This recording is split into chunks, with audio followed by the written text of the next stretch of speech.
Diálogos do Coração. Olá, mais uma quarta-feira onde estamos juntos no Diálogos do Coração, o nosso podcast. Eu sou o Cidan, prazer. Do meu lado, psicóloga Thaís Jorge. Sim, eu vou falar o Instagram dela de novo para você que não segue ainda. Apertar aquele botãozinho lá e começar a seguir a partir de agora. Psicóloga, _ Thaís Jorge, Thaís, THYSE. Tudo bem? Tudo bem, Cidan, e você? Tudo ótimo. Agora vamos ao tema de hoje. Sofrer por amor não é destino, é escolha. Como assim?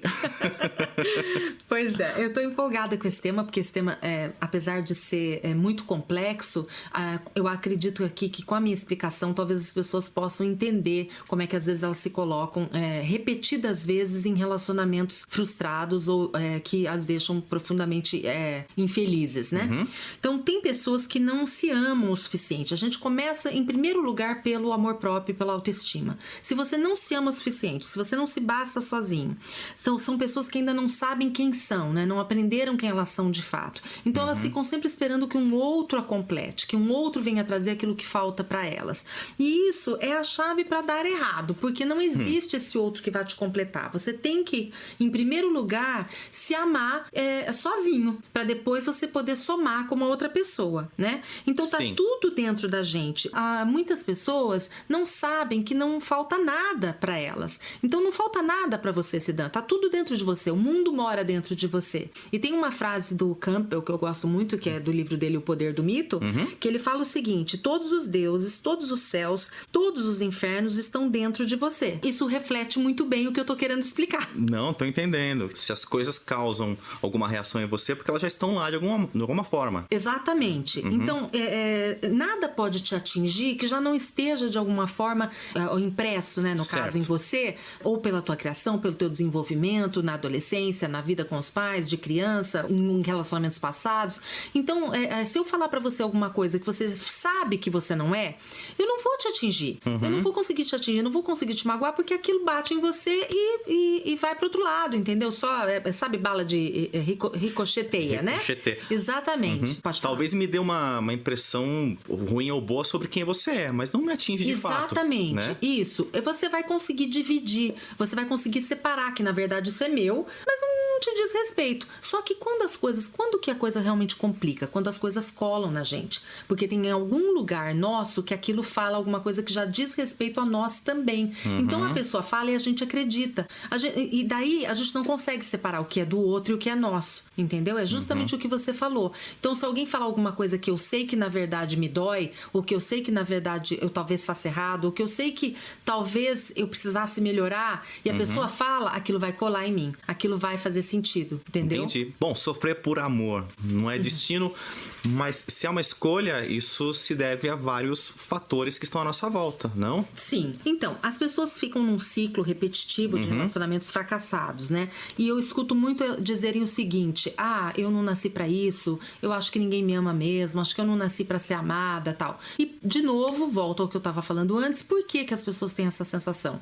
Porque justamente elas não se amam, em primeiro lugar. Então a pessoa tem dois modelos: ou ela de fato acha que tem algo errado com ela, mas não do jeito que ela pensa, porque não é que ela não tem valor ou ela não pode ser amada, mas como ela não se valorizou e aceitou relacionamentos que deram migalhas ou que a trataram como um lixo, ela passa a pensar que ela de fato não tem valor, quando na verdade foi obviamente uma escolha inconsciente, né? De que ela aceitou relacionamentos dessa forma, que foram corroborando pra ela aquilo que ela já achava sobre ela mesma. Então o outro só chegou e infelizmente a tratou do jeito que ela se deixou ser tratada, ou ele se deixou ser tratado, entendeu? Isso dá uma sensação de cumplicidade na vida? Porque os dois estão numa situação... Sim, é um par complementar que a gente chama. Entendi.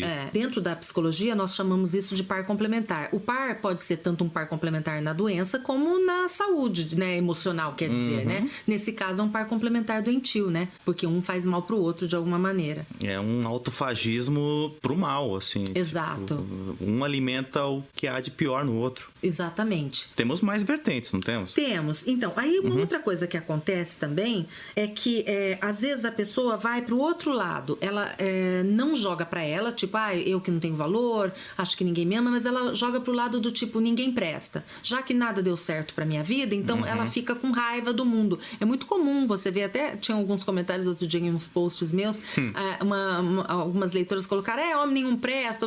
Gente, não é assim, a gente não pode generalizar, né? Nem pra homem, nem pra mulher, né? Mas você pode ter sofrido, sei lá, traumas ou coisas, mas quando você faz isso, o que acontece? De novo, eu vou precisar fazer mais uma subdivisão, que a tua má escolha pode ser justamente porque você não se valorizou, né? Então você acabou escolhendo pessoas que só fizeram com que você se sentisse pior, porque na verdade você não priorizou as coisas certas. Então a pessoa, desde o primeiro momento, por exemplo, gritou com você e você permitiu. Ou então ela te deixou, ela só me sumiu 3 dias, você permitiu. É isso que eu Aí depois você. Exato. Aí depois você vai falar, puxa vida, ninguém presta. Não, você foi priorizando pessoas na sua vida que tiveram um comportamento não desejado, só que você permitiu aquele comportamento de alguma forma. Até entendeu? porque todo mundo pode se enganar, né? Claro. Não é logo de cara que você vai saber que essa pessoa é certa ou errada. Não, a gente sempre pode. O erro e o engano é muito comum, só que a gente detecta ele quando você tem um emocional mais saudável, mais completo, mais preenchido de você mesmo e dos seus valores, do que você quer pra sua vida.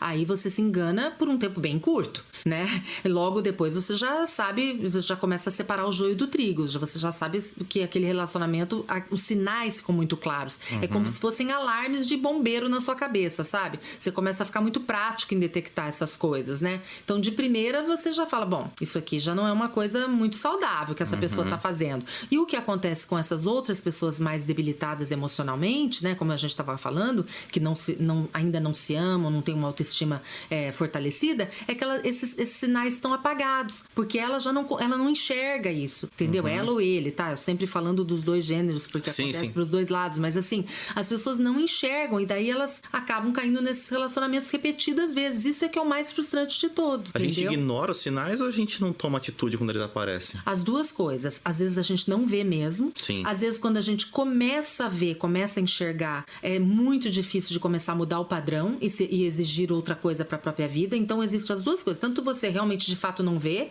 quando você começa a ver, mesmo assim é muito difícil de mudar o seu próprio padrão, né? Você começar a entender que você precisa de mais e que você merece mais num relacionamento. É muito comum a gente tentar mudar o outro também, né? Sim, bom, mudar o outro nunca funciona. Né? Não vai funcionar. Eu também nunca vi dar certo. Hoje nem nunca, né? Porque de fato não funciona. Mas assim, é muito comum, só que daí é mais uma fonte de ineficiência e frustração. Porque você precisa, em primeiro lugar, tentar mudar a você mesmo.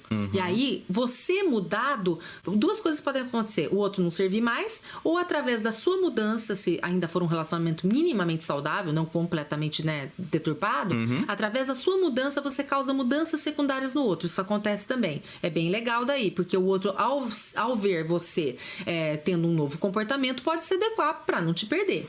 Claro que vai demandar uma sensibilidade dessa pessoa, né? Sim, claro, com certeza. Do outro lado também. Bom, a gente viu várias subdivisões, vários casos, mas tem mais uma situação que pode acontecer, não tem? Sim, porque quando a pessoa ela não é suficiente para ela mesma, às vezes ela não se enxerga dessa forma, mas ela deposita a insuficiência daí no outro.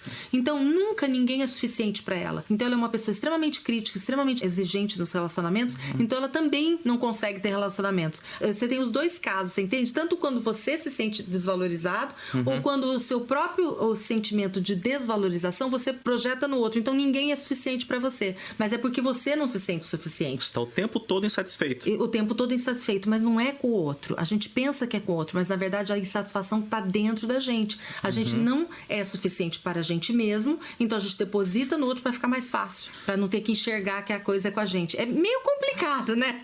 Tô percebendo que não é uma coisa tão simples, mas tem luz no fim desse túnel? Então, tem luz. O problema, sabe, tem muita luz no fim do túnel, sim. Por isso que a gente faz o podcast, por isso que a gente escreve texto, por isso que tem tanta gente interessada em estar colocando conteúdo para ajudar as pessoas realmente, porque na maior parte das vezes as pessoas se envolvem em coisas assim porque as escolhas são inconscientes. A pessoa não escolhe de propósito ter uma vida ruim ou ter um relacionamento ferrado. A pessoa cai essa porque, como eu estava dizendo, tem lugares nela que a levam a ter relacionamentos doentios e relacionamentos ruins, né?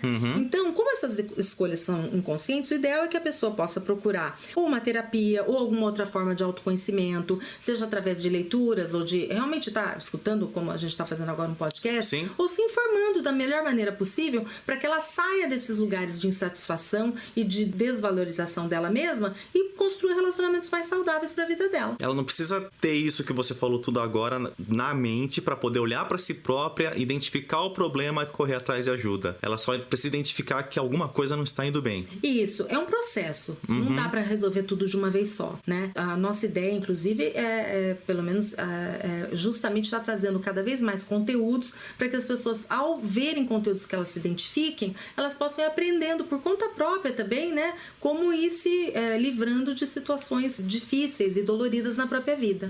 Resumindo, procure ajuda, né? Ou escute nosso podcast também, que já está ajudando. Ou faça os dois, que é muito mais legal. Indique para um terceiro também, que talvez possa estar precisando e não sabe, né? Exatamente, não. Que ótimo. Ó, fechamos mais uma edição do Diálogos do Coração. Esse foi bem recheado de informações, né? Se ficou um pouco complexo, gente, podem me chamar no direct. Quem tá aqui pelo meu Insta, porque já veio para escutar o Diálogos, porque já me conhece, já conhece meu Insta, me chamem no direct, vocês sabem que eu respondo todo mundo lá, né? Eu também tenho caixinha de perguntas que as pessoas podem estar colocando o que elas sentem, dúvidas, sugestões. Também podem estar adicionando, se vocês quiserem, mais temas, tá? A gente tá aberto para sugestões de vocês, que é muito gostosa essa interação. Inclusive, cada ponto desse mencionado hoje, quem sabe não vira um podcast amanhã ou depois, né? Exatamente. Se as pessoas trouxerem as perguntas, a gente tá aqui para responder. Por isso, fiquem atentos, toda quarta-feira tem Diálogos do Coração. Obrigada a você, Cidade. Até mais.